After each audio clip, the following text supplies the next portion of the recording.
All right. We have here financial management and advanced financial management. There are two critical topics. If you don't understand very well, you will never pass in these two papers. The foundational topics. So the first one, which is really crucial, is the cost of what here? The cost of capital. Without understanding cost of capital in this or in this, automatically be failing every now and then. So remember, cost of capital falls under what we call what here? The financing decisions. Falls under what we call the financing decisions, like that. Cost of capital stroke financing decisions. Very, very important. Very, very important. So under cost of capital, we must know how do we compute cost of capital. So we have in this case here, for example, cost of equity using dividend valuation model, using dividends. We have cost of equity using CAPM, all right, and many other methods here. Very, very important. We must know how to get cost of preference shares, cost of ETC. So today I would want us to look at a question. This question I've just borrowed it from financial management. And I would want us to tackle this question not tomorrow, but now. Now. All right. So, ladies and gentlemen, what are we told here? All of us will be able to benefit, even if we are doing financial management or advanced financial management. This class is for all of us. It's quite an old question. Old is gold, always. Old is gold. November 2017, question number 3B. This question will expose us a lot to capital structure decisions, to cost of capital questions. Most importantly, this concept of what here? WMCC, weighted marginal cost of capital. So here we are. So you're told Ray Properties Limited is planning to build a business mall. The project will cost 180 million. The firm's current optimal capital structure is as follows. So we have ordinary shares, 10% debentures, we have retained profit, like that. Additional information. The firm will issue a new 15% debenture at shillings 120 each with a flotation cost of shillings 10 per unit. The par value of each debenture is shillings 100. The new ordinary shares will be issued at the current market price of 30 each with a flotation cost of 5 per share. The most recent dividend paid by the company was 5 per share. The dividend is expected to grow at the rate of 5% per annum in perpetuity. The firm expects to retain shillings 18 million to finance this investment. The corporation tax rate is 30%. So they want us to give them the amount to be raised from equity capital if the capital structure is to remain what here? Is to remain unchanged. Is to remain. You see, the capital structure is not going to change even in the future.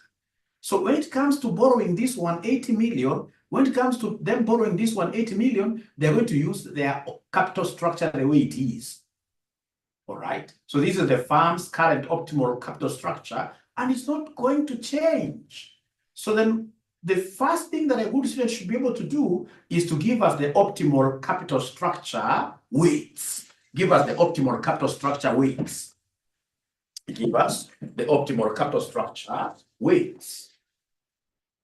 Optimal capital structure weights. So give us the optimal capital structure weights. So we have here optimal capital structure. Optimal capital structure, what here? Weights like that. So we have two of them. We have equity and then we have debt. We have equity and then we have debt. So equity is how much? Equity I can see because this is future borrowing. I'll be able to explain this better. Equity, we can see ordinary shares and we have retained profit. So please add both of them under equity. So we have 480,000 under equity. We have 480,000 plus 96. Because you see, ladies and gentlemen, if you're able to remember equity, the owner's funds. The owner's funds equity, we can raise money from the owners in two ways. Number one, we can sell shares to them. All right. If we sell shares to them, ordinary shares to them, then they give us equity. Remember, equity is money from the owners. Or in this case here, these guys here can say, I mean, you guys made profits of 10 million last year. We are going to leave that money with you. So whenever we talk of equity, we are looking at retained earnings and ordinary shares. And that is why I'm adding these two. So can somebody give me this total here, 480,000 plus 96,000? This will give me what figure? Abracadabra. 480,000 plus 96,000. This will give me what figure? Abracadabra. If you don't talk to me, then, so we have here fit to 576,000. Thank you so much. 576,000. Thank you so much. And then we have our debt. Is there somebody who is able to see the debt amount? Oh, yeah. The debt amount, what do we have here? Debt amount. Debt amount, ladies and gentlemen, is 384,000. The debt amount is 384,000. Debt amount is 384,000. So then in this case, are you able to give me this total figure here? Please give me the total here, the total capital structure, the total here. What do we have for the total, ladies and gentlemen? Total is 500 and no, the total when you add the two is 960,000. So this is 960,000. So I want you guys to give me the weights here. Give me the weights here. Give me the weights here. So this will be 576 over 960. This will be 384 over 960. If you wish, you can put those 3 zeros, but I've just chopped them. I've just chopped them. So is there somebody who can give me these weights in 2 decimal or even 4? It doesn't matter. Give me 2 decimal places for my, 0.6. Exactly 0.6. Exactly 0.6.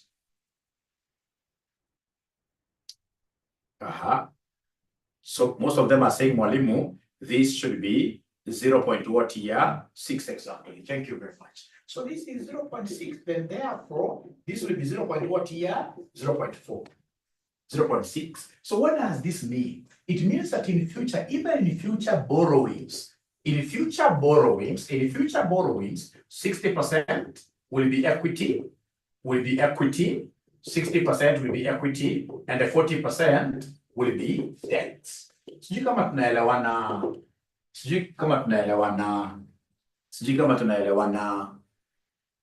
tunaelewana hapo kwamba in future, because of this 60%, you know, we have an optimal capital structure. And if it's optimal means best, we don't want to change from an optimal capital structure to a bad capital structure. So kama hapa tumesema sasa 60% will be equity and 40% will be what here? Will be debt. So paka hapo tunaelewana unasema namna hii. So what is the question asking us to do, ladies and gentlemen? What the question is asking us to do, if you look at the question very well, they want us, number one, to give them the amount to be raised from equity capital, if they're capital. So the amount to be raised from equity capital. These managers, how much do they want to borrow in total? Hey, Ray Properties Limited is planning to build a business mall. The project will cost Kenya shillings 180 million. So out of the 180 million, we know that 60% will be equity. Therefore, equity amount will be 60% of 180 million. So is there somebody who can give us this figure? 60% of 180 million. How much are we getting there, somebody? Because you see, the mall they're planning to construct is 180. So out of this 180, how much should be equity? How much should be debt? So according to Margaret, it is 108 million. Yeah, thank you very much. 108 million. Alafu sasa usianze kujifanya kama ni mjuaji. Wanza kusema ati na amount also from debt. You see, the examiner has not asked you about the debt amount. It is only the equity amount the examiner has asked you to get. It's only the equity amount that the examiner has asked you to get, which is one way. By definition, remember that the optimal capital structure is that capital structure that minimizes WACC. The capital structure that minimizes where WACC is bare minimum, where the cost of capital is minimized. That is what we call the optimal capital structure. We don't want to move from those percentages. No, we'd want to whatever, just out of for understanding. for understanding. Can somebody, so you've told me equity is 108. So then debt will, because in total we want to get 180. So can you kindly take 180 minus 108? That will be how much here? 180 minus 108 will be how much? 72. So you see now, even in our future borrowings, if you try to take this 108 divided by 180, this will be 60%. If you take 72 divided by 180, this will be 0.4 or 40%. So it doesn't matter what kind of a project finance you shall be looking at in future. Whichever project finance amount you're going to look at in future, you must always get that project finance in the given what year proportions, because those proportions are optimal. Those proportions are optimal. So is number one clear, ladies and gentlemen? I forgot to mention something that, of course, if you want to join us at 𝐼𝐶M College, this is our number here, 0719 525 1000. If you want to join us at 𝐼𝐶M College, that's our number. And we, of course, charge quite reasonable amounts for our classes, 4,800 per paper. And then, of course, 4,000 for any retakes. Retakes 4,000. You need, in this case here, too. Yeah, where do you get the 180? Thanks for asking. Where do you get the 180? Remember, Ray Properties Limited is planning to build a business mall. The project will cost how much here? 180 million.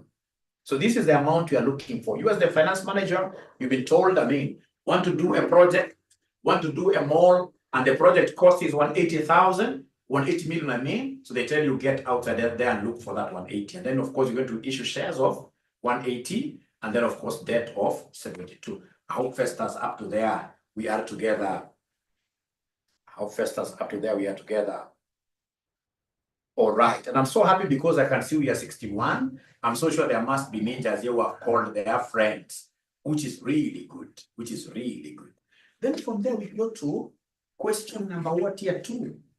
They want us to give them the number of ordinary shares the company should issue to raise the desired external equity capital.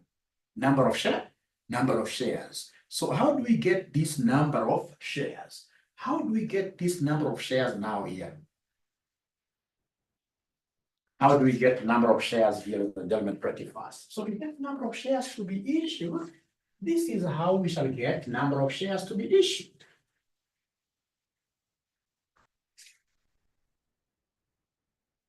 Number of shares to be issued will be equal to the equity amount divided by issue price. Equity amount divided by issue price.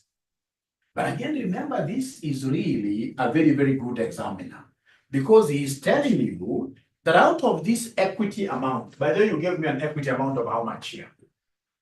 You guys gave me an equity amount of 108, isn't it? You gave me equity amount of 108. Is that the case? Equity, 108. But now out of this 108, part of this will be gotten from the farm. Part of this will be coming from retained earnings. And they've been told, ladies and gentlemen, the amount which will come from retained earnings, you are told here.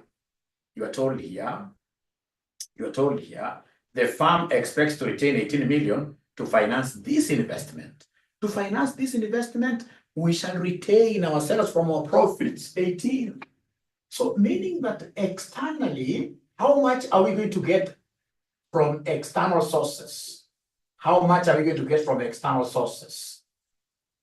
Because the 18 is going to come from, how I pray guys were able to see this. Out of the equity 108, remember equity has got 2 components. We have in this case that amount which will come from internal sources here, 18, and then we have what will come now from outside there are shares. So what is 108 minus 18? I'm being told it's 90. Out of the issue price. So remember, this is 90 million. Do we know, ladies and gentlemen, how much we shall be issuing each share at? When we sell a share like this to come and help us finance this project, how much will be the issue price? Issue price is the same as what here? Selling price. Never work with par value. No, never work with par value here because you're looking at the money to be collected. You're right, Wycliffe here. So remember what they have told us, ladies and gentlemen, in this question. What they have told us in this question. What they have told us in this question is this. Look at note number 2. Of course, this will be new ordinary shares. New ordinary shares will be sold at the current market price of 30 each with a flotation cost of 5. So remember, it is not the total 30, it is not the whole 30 which will be hitting our accounts. Our issue price is always net of any flotation costs. It's always net of any discounts. Issue price should be net of any flotation costs, net of any discounts. So therefore, this will be 30 minus 5. Then how many shares are we going to issue? Remember, NOS stands for number of shares. Number of shares to be issued. Number of shares to be issued. How many shares are we going to issue, my friends? How many shares are we going to issue, my friends? For this particular project. For this particular project. Why many students fail in FM and AFM? It's because they don't take enough time to understand, like now, this cost of capital, the capital structure decisions. All right. So I'm being told here that we have here 3.6 million shares.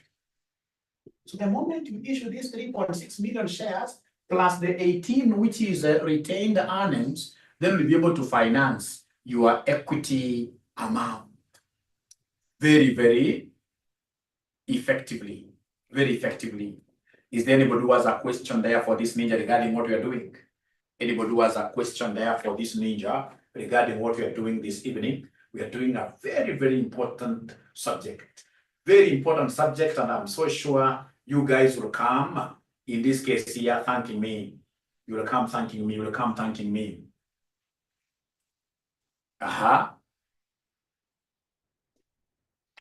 So repeat here. All right. So remember, what have we done here? How do we normally get number of shares? To get number of shares, we shall take the number of, or rather the equity amount divided by the issue price. Remember the equity amount, when you computed the equity amount was 108. But remember, normally equity has got 2 components here. Equity has got 2 components. We have retained earnings, and then we have share capital. Retained earnings and share capital. So the total equity is 108, and retained earnings will be 18. So then how much do we expect to get from the share capital? It will be 108 minus this 18, which gives me this 90. So then this 90 million is from all the shares. So to be able to get number of shares exactly, I need to come and take the amount to be raised from shares, which is 90, divided by our issue cost. And each share is being issued at 30, and then there is a flotation cost of what here? A flotation cost of 5. A flotation cost of 5. Flotation cost of 5.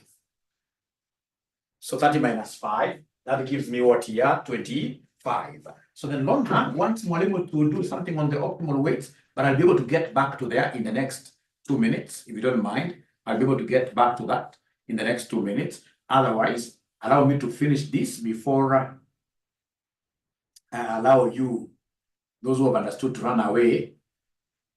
And then I'll be left with somebody who has not understood this. Now, so number 1, 2 done. Now we are doing number 3. So number 3, they want me to give them the firm's weighted marginal cost of capital. WMCC. WMCC. Now you need to know how to differentiate between WACC and WMCC. Is there anybody who knows the difference between the two? Is there anybody who could be knowing the difference between the two? WACC and WMCC. Anybody who could be knowing the difference between the two? WACC and the WMCC. Ladies and gentlemen, remember the WACC. WACC is for existing projects, for existing finance, for existing finance. That's for existing what here? For existing finance. Existing finance or existing project here. Somebody wants to get WACC for RCM, I mean, for whatever projects that we have, I mean. But anytime you want to get, in this case here, like finance for new funds, for new finance or new funds, new projects, then you should be able to get what we call the weighted marginal cost of capital. Marginal means what? Incremental. Marginal means incremental cost of capital. And why is this cost of capital going to increase? It's because of new projects. It's because of what? New funds. WACC is for existing projects and the WMCC is for new projects here. Not about internal, no. And then again, remember, ladies and gentlemen, if you remember, we shall be doing this quite a lot. This one here normally considers retained earnings. Considers retained earnings. This one here does not consider retained earnings. You're going to see what I mean, ladies and gentlemen. Whenever you are computing weighted marginal cost of capital, the retained earnings are very, very relevant. Retained earnings are very relevant. Allow me to explain something very important here. So, like, for example, in this question, if, for example, they just wanted you to get an appropriate cost of capital without mentioning WACC, an appropriate cost of capital, would you guys have managed to give us this cost of capital to know that it is WMCC they wanted you to compute? Very few finance scholars would have been able to identify a WMCC situation. Very few. That is why very many students fail this paper called Financial Management and Advanced Financial Management. All right. For me, I would have easily identified this a WMCC situation because I can see even the literature. It is in terms of what your future tense. Future tense, Mwalimu, what do you mean? Mwalimu, today you want to teach us about tenses. These tenses could even be better than you, Mwalimu. No. Look at this, ladies and gentlemen. I just want you to see this. Ray Properties Limited is planning to do what? To build. So it's a futuristic activity. It's a futuristic project that we don't have amongst our existing portfolios. The project will cost what here? 180 million. Will cost 180 million. So this is a new project. So it means that automatically if the examiner was to ask me to compute cost of capital, then the most appropriate cost of capital here would have been the incremental one, the WMCC. And then if it is WMCC, then what am I going to do, ladies and gentlemen, pretty fast here? What am I going to do here pretty fast here? So what I will do pretty fast, ladies and gentlemen, because it is WMCC, it is your normal. It is your normal. WMCC and WACC formulas are the same. Because we know, like in this particular case, to get our WMCC, I will take the weight of equity, cost of equity. We have weight of debt, cost of debt, 1 minus T. The same formula would have been applicable if we had that W what here? WACC. So the first thing that I need to do is to compute these items here. Come and give us the cost of equity. Give us the cost of equity like that. And because this is WMCC, then I must compute cost of equity retained earnings. And I must compute cost of equity ordinary shares. I must compute cost of equity because it's WMCC, retained earnings becomes relevant. So I must compute cost of equity retained earnings. How do I do this? It's very easy. Could we be having any ninja that knows how to compute cost of equity? Do we have any ninja that could be knowing how to compute cost of equity formula? Remember, the cost of equity is as a result of the dividends we are paying these guys. Yeah, result of dividend, not CAPM here, no, there's another formula here. There are two of them, Lucy, here, CAPM cannot apply here. Because you see, for you to use CAPM, thanks, Lucy, but you see, for you to use CAPM, you must hear language like risk-free rate of return. You must hear language like expected return of the market portfolio. You must hear some language like CAPM. All those things are not there. So in this case here, CAPM is not applicable here totally. So here, the only way out of me getting this cost of equity retained earnings, I'll use what we call Gachagua formula. Gachagua formula. So it is DO. And the Gachagua will be growing. You guys will be surprised. He was a district professor, remember. Yeah. 1 plus G. All over what here somebody, all over PO. He was also, no, he never became a provincial, so that he was to grow a little bit. He can even become a president. We shall overcome. No, I don't talk politics, I don't talk politics at all. I just wanted to give you a model that you guys will be able to remember for long. For long. Cost of equity retained earnings. You take the O into 1 plus G, all over PO, plus what we call G like that. So then remember that this DO stands for the most recent dividends. DO, the current dividends. The current dividends. What we call the DPS. What we call the DPS like that. What we call the DPS. PO stands for, in this case here, the current what here? Price of a share. Price of a share, to be specific, it is market price of a share. Market price of a share. All right. G in this case here stands for what here? G stands for growth rate of dividends. Growth rate of dividends. Growth rate of dividends. So of course I chose a topic that we haven't yet taught, but very, very sensitive. Yeah. Because when I was advertising the class, for sure if you saw my advertisement, this session was to be for students who have ever attempted the exam and failed. But now that all of us are here, with this speed that I'm going with, you guys, everybody will be able to understand. Yeah, and that's why I requested you to write at the back of your books, at the back of your books. So then let's walk together in this journey. Is there somebody who is able to see the current dividends?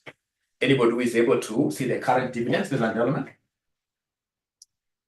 Thank you so much. Dividend discounting model. I love that, Caroline.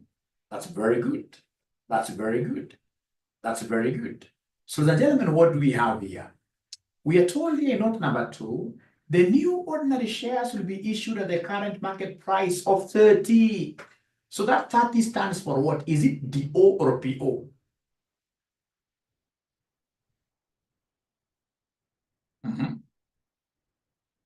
Is that PO or DO?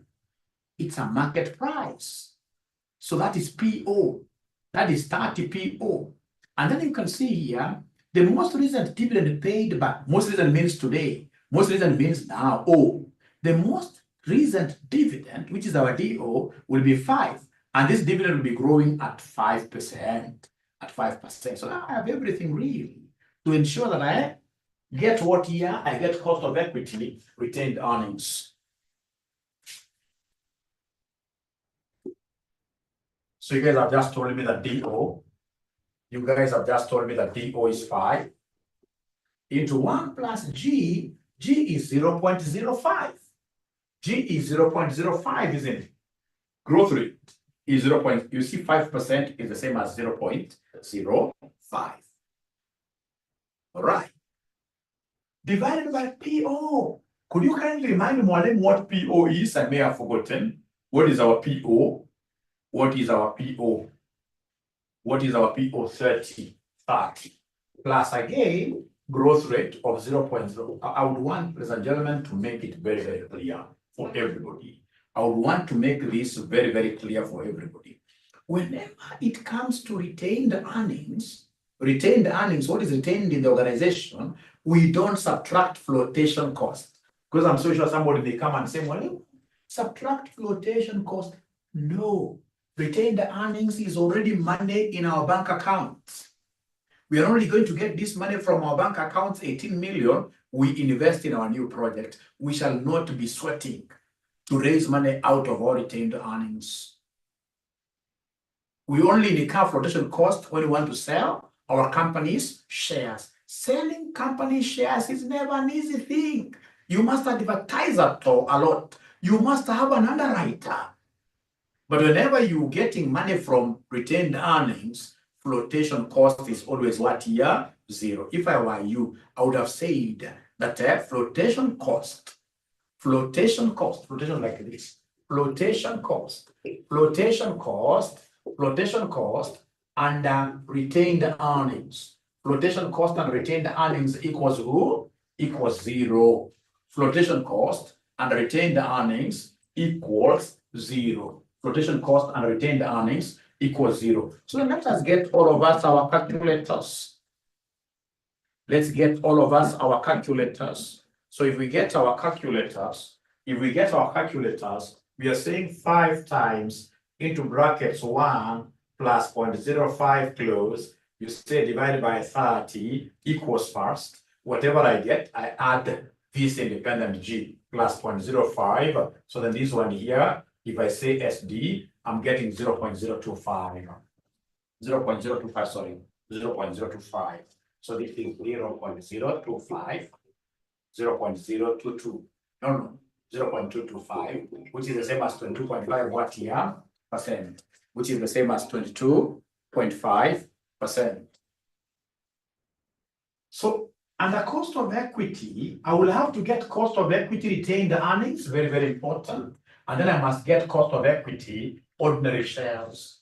Cost of equity, ordinary shares. Cost of equity, ordinary shares. So I must come here now. Remember, I'm doing this simply because I'm getting WMCC.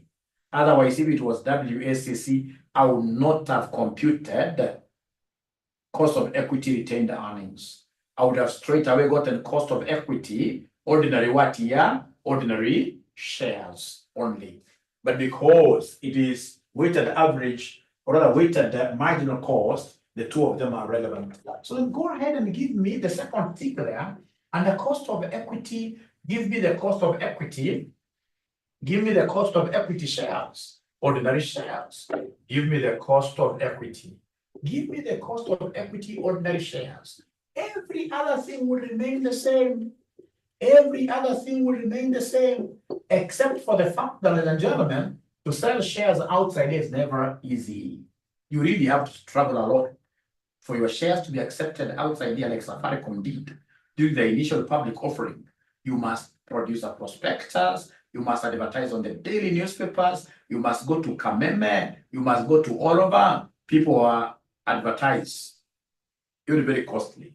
So now here, because it's cost of equity shares, then you're going to introduce flotation cost. So then this one here will be DO, still that remains as 5, 1 plus 0.05 like that, all over PO. Our PO is 30, minus flotation cost. Flotation cost has been given there. Is there somebody who is able to see flotation cost, ladies and gentlemen?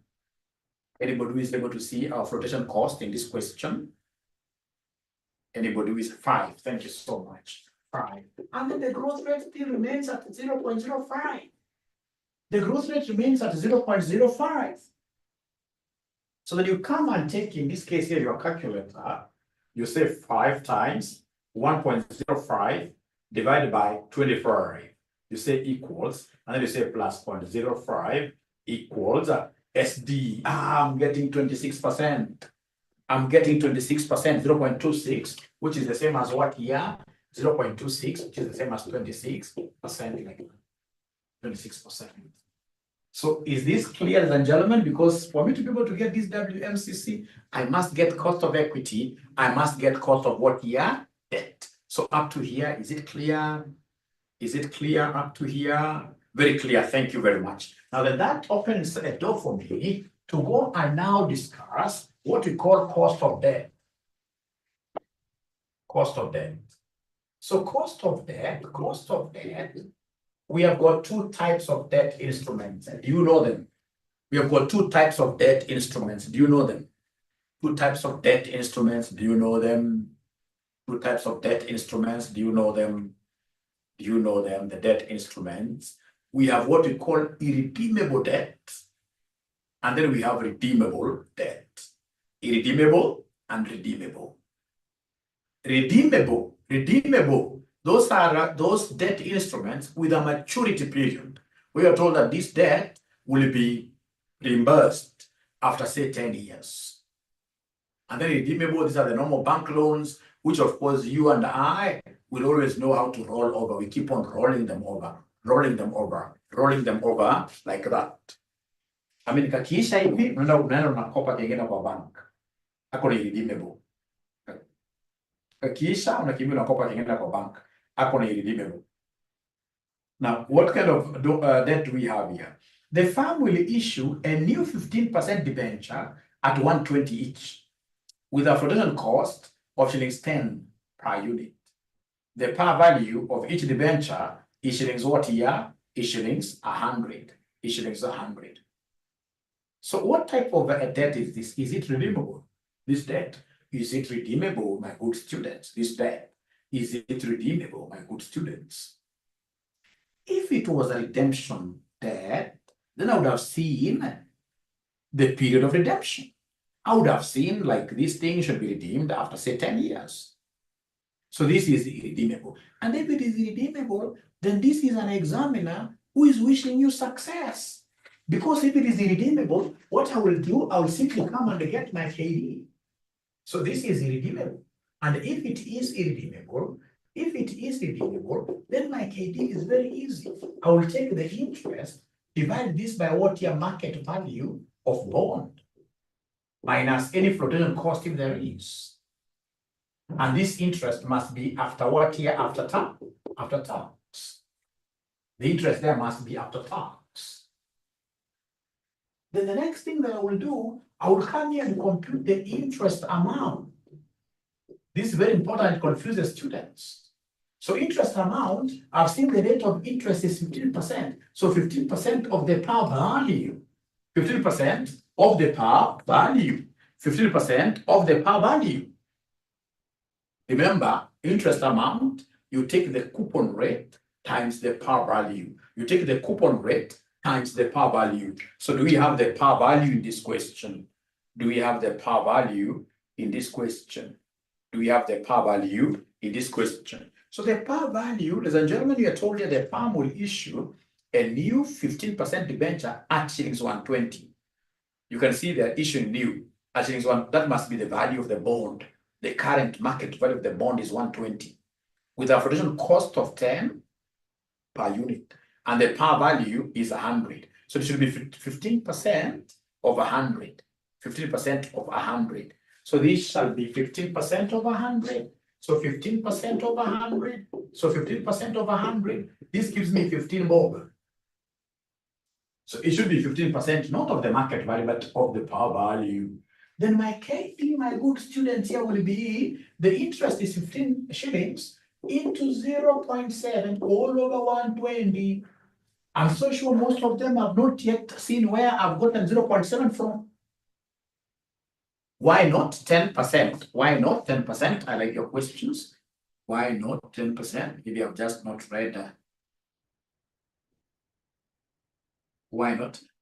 You can see, remember, thank you for that question. You see, this 10% is the old debt. 10% is the old debt. What are we looking at? We're looking at new finances. We're looking at new finances because we want to build a new project there. And in this new finance, you're told the firm will issue what year? A new 15% debenture. I hope you are together there. Thank you for asking the question. Thank you for asking the question. So that I pick up my calculator, I say 15 times 0.7 divided by 120. Whatever I get, I say times 100. Then, ladies and gentlemen, I'm at home. I'm at home. What are you guys able to get? Caroline, I don't know how you're getting 9.5 full because I'm getting 8.75. 8.75. Yeah. Remember, tax rate has been given as 30%. Tax rate is given the question as 30%. All right. So I should say 1 minus 0.3, which is 0.7. And then I say 15 times 0.7. Whatever I get, I'm getting 8.75. Can you kindly confirm? Most of them are getting? Yeah, we have a flotation cost. That is something I would have almost missed out. Thank you for that. We have a flotation cost of 10. Thank you so much. We have a flotation cost of 10. Thank you so much. Then we come and take 15 times 0.7 divided by 110. Times 100. Thank you so much. Now we are getting what here? Sample 9.55%. 9.55%. Is that now okay? Are we now together? Are we now together 9.55%? Are we together? 9.55%. Are we together there? Yeah. Unfortunately, here we don't have any preference share capital. In our capital structure, there's nothing like preference share capital. So now we are through with this cost of capital. We are through with the cost of capital. Now, there is one thing that I will need you guys to tell me. I also have the weights. But if it is WMCC, I need what we call the breakpoints. If it is WMCC, for WMCC, you must always compute breakpoints. For WMCC, you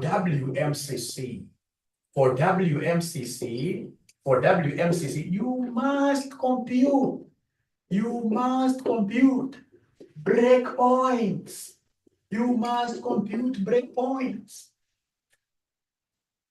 If you remember very well, a breakpoint is that exact point where the cost of capital changes. That exact point where the cost of capital changes is what we call breakpoint. That, for example, your cost has been 12, 12, 12, 12, 12. Once you hit this breakpoint, once you hit the breakpoint, then of course we expect the 12 to go up, maybe to 14. So the breakpoint, of course, is there to get rid of what are these continuity. So at the breakpoint, for WMCC, you must compute breakpoints. And at breakpoint, we expect the cost of capital of a firm to change. And how do we get these breakpoints? To get breakpoints, ladies and gentlemen, this is how we normally get our breakpoints. Very easy. To get breakpoints, we normally take the maximum amount. We normally take the maximum amount available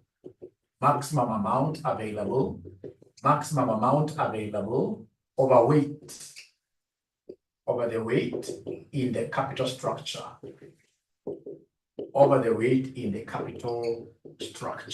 This is a very important formula that I want you to write. And once you write it down, could you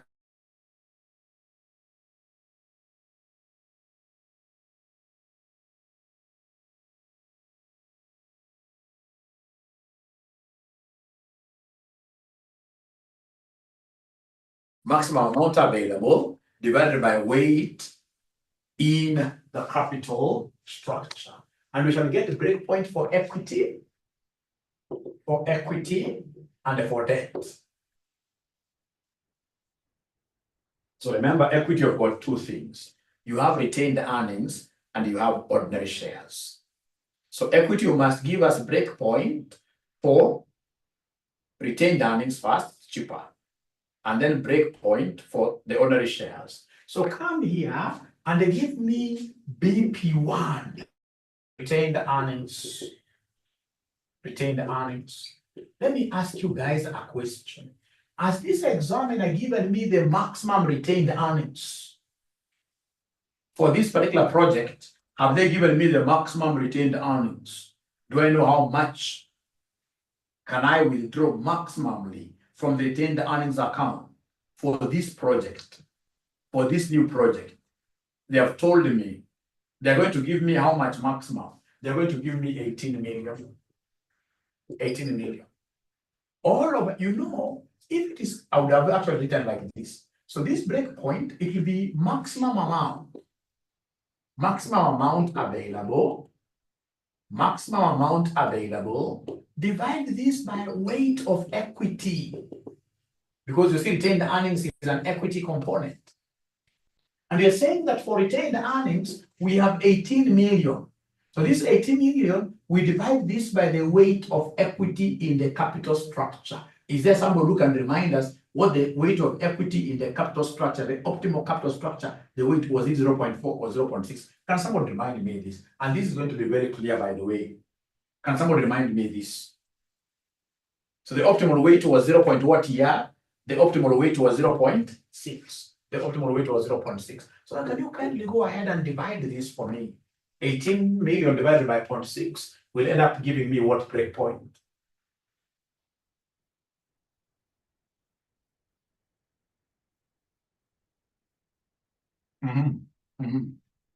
We are almost finishing. Just 5 minutes, we finish. 5 minutes, we finish. So this is giving me 30 million. Thank you so much. Then we shall come and get breakpoint 2 for ordinary shares. Breakpoint 2 for ordinary shares. Breakpoint 2 under equity, we have retained earnings and ordinary shares. So we ask ourselves, we go to ordinary shares. Let's go to ordinary shares. What are they telling us under ordinary shares? What are they telling us under ordinary shares? What are they telling us under ordinary shares? What are they telling us under ordinary shares? What are they telling us under ordinary shares? They're only telling us new ordinary shares will be issued at current market price of 30 each. They're not giving us any maximum. There is nowhere they're defining maximum amount that we can get from ordinary shares. They're not giving us any maximum. So like some video I watched some time back, they used to tell us no retreat, no surrender. No retreat, no surrender. So the same case here. So here, because you don't have maximum, you will simply tell us no maximum, and therefore no what here? No breakpoint. No maximum, and therefore no breakpoint. Please write up to here. I know these are a little bit heavy, but you will like these ones that do the second example. Nevertheless, feel free to ask questions that I'm 100% sure. But that by the time I'm doing the second example, all of us will be very comfortable with this. All of us will be very comfortable with this. All of us will be very comfortable with this. All right. So that is breakpoint for equity. Go ahead and give me breakpoint. Go ahead and give me breakpoint for debt. Breakpoint for debt. Give me breakpoint for debt. Go ahead and then you give me what we call breakpoint for debt. So go ahead and give me breakpoint for whom? For debt. So remember the breakpoint for debt here, this will be maximum debt amount, which is specified, which must be specified in the question. Maximum debt amount, which must be specified in the question, divided by weight of who? Divided by weight of debt. Ladies and gentlemen, even if you are to go all the way from here to Timbuktu, in terms of debt, there is nowhere they are specifying any amount. There is nowhere they are specifying any amount. Nowhere. Nowhere. If you look at debt, just try reading this debt, new information. The new information on debt, there is nowhere they are specifying. I'm telling you the truth. There is nowhere. You'll see here. You will see here. If you come to that, you will see here. The firm will issue new 15% debentures at 120 with a flotation cost of 10 fine, the par value. There is nowhere they are talking about like 100 million is the maximum you can get from debt. There's no restrictions here. Remember, breakpoints normally happen whenever there are restrictions. So here there are no restrictions at all. No restrictions at all. So in this case here, then what do we do? No maximum. As somebody is telling us there globally. So also for breakpoint for debt here, no maximum. No maximum, and therefore no breakpoint. No maximum, and therefore there's no breakpoint. So then go ahead and now give us summary. A summary is very, very important. Now we have finished the question. Just go ahead and give us the summary. Go ahead and give us the summary. We have now finished this question. Give us the summary. So the summary, I would want us to look at equity. Equity. So remember, for equity, I have in this case here cost of equity 1. Is there somebody who can remind Mwalimu what cost of equity 1 was? Was it 22.5, the one of retained earnings? Was it 22.5%, the one of retained earnings? And then the cost of equity 2, was 26%. Is there somebody who is able to remember this? Is there somebody who is able to remember this? Yes. And then don't forget that we had a break point, just one break point of 30 million. One break point of 30 million. That is equity components.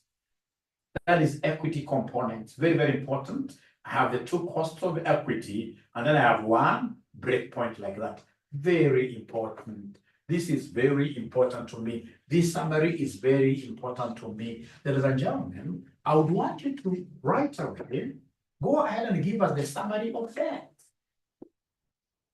That, if I remember very well, KD was only 1. The cost of debt was only 1. Was it 9.26? KD was only 1 without a break point. KD was only 1 without a break point. 9.55, yes. This was only 1, 9.55 like that. So go ahead and give us the WMCC schedule.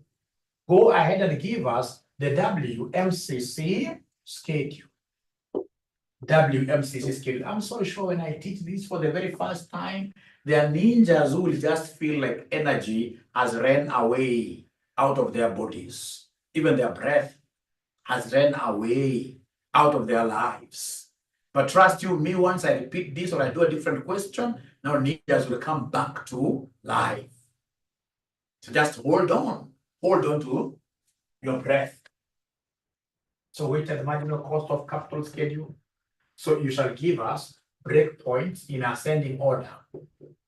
Breakpoints in ascending order.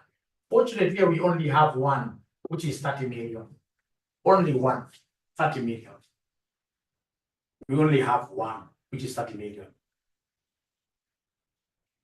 So from there, come and give us, in this case here, the finance range. Give us what we call the finance range. So the finance range, you have to be very careful. You talk of 0 up to the figure we have here, 30. 0 up to 30. And then you say over 30. Over 30 up to. Remember, your finance range must go to infinity. So many guys forget the second class. The first one is 0 up to 30. The second one now is above 30 up to infinity, like that. You allow me to move quite fast in this, and then I'll be able to come and take care of the ninjas who will not be able to see what I'm doing. So then I'll come and write here cost of equity.